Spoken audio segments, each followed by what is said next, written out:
Ampak, ker če ne greš, ne veš, sem za vas preverila, kako lahko iz ene čist navadne novinarke Neže nastane spletna influencerka Agnes Stardust Style in kaj se skriva za objavami. Kako resničen je Instagram, je dobro vprašanje. Odvisno, kako je resničen, ampak vsekakor ga moramo gledati z neke distance.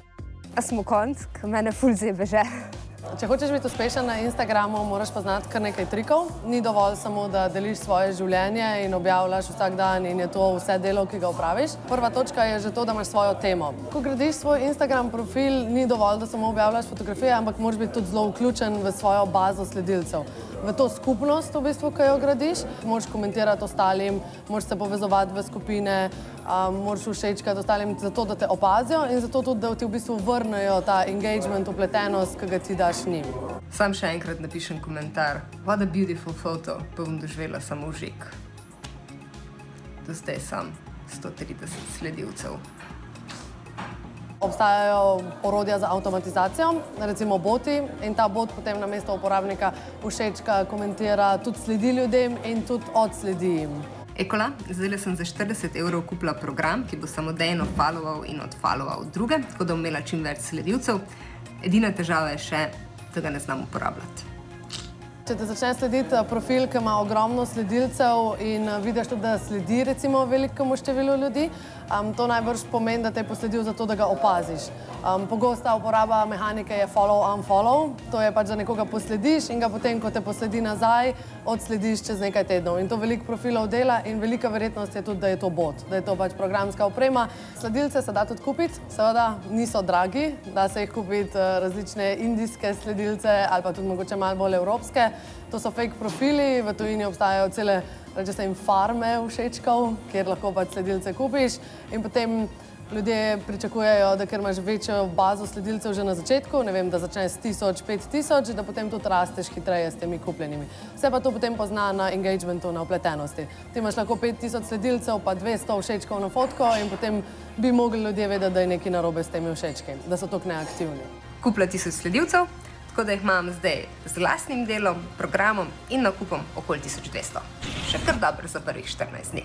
Zdaj sem tukaj na kavi z Lano, ker sem jo srečala. Pomembno je, da se instagramerji tudi povezujejo med seboj, še posebno tisti, ki imajo podobno temo, torej modne blogerke med seboj, tiste, ki se bolj ukvarjajo z make-upom, ker tako v bistvu njihovi sledilci zvejo tudi za novo blogerko, recimo, oziroma instagramerko in ker lahko tako dosežejo več ljudi. Pač, ko se skupaj povežejo, recimo, in objavijo storije, ko grejo, ne vem, na kavo in objavijo vse enako oziroma podobno fotografijo, potem cela tista baza zve za vsako izmed njih, ne samo za posamezno.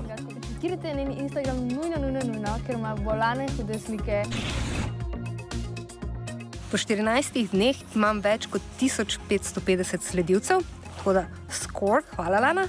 Dobila sem pa tudi 2 ponudbi za sicer še kar bedno piramidno delo.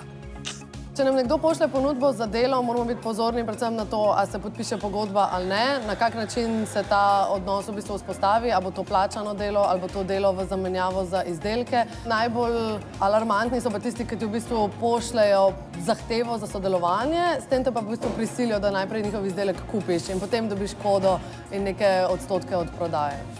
In točno taki 2 ponudbi sem dobila jaz, tako da ne nasedati. V nagradni igri sodeluješ tako, da? Poslediš tale profil. Nagradne igre so zelo zanimive. Najprej so namenjene seveda tistim, ki nagradno igro organizirajo, ker večkrat tudi v mehaniki zahtevajo, da jih slediš za sodelovanje v nagradni igri. Še posebno loop giveaways, ki so v bistvu te krožne nagradne igre, kjer moraš naenkrat poslediti 20 ali pa 30 profilov, so namenjene temu, da se zgradi baza, da se še poveča. Šele kasneje je pa to neka nagrada za sledilce, ki jih že imaš, da jih v bistvu na nek način pocrklaš z nečim, kar jim ponudaš. Je pa res, da tudi poveča se baza sledilcev za čas nagradne igre, potem pa veliko influencerjev opazi upad teh sledilcev, ko se nagradna igra konča oziroma ko je izbran nagrajenec. Po nagradni igri, Tjaša in Uršula, najlepša hvala za pomoč, imam dobrih 1700 sledilcev. No, pravzaprav je 200 sledilcev tedensko zbrala Agnes Stardust Style, ženska, ki je veliko bolj v stilu kot ena navadna Neža. Nauk zgodbe, previdno izbirajte, komu sledite. Definitivno pa se splača slediti Bobiju in Silvestru. Retro lover.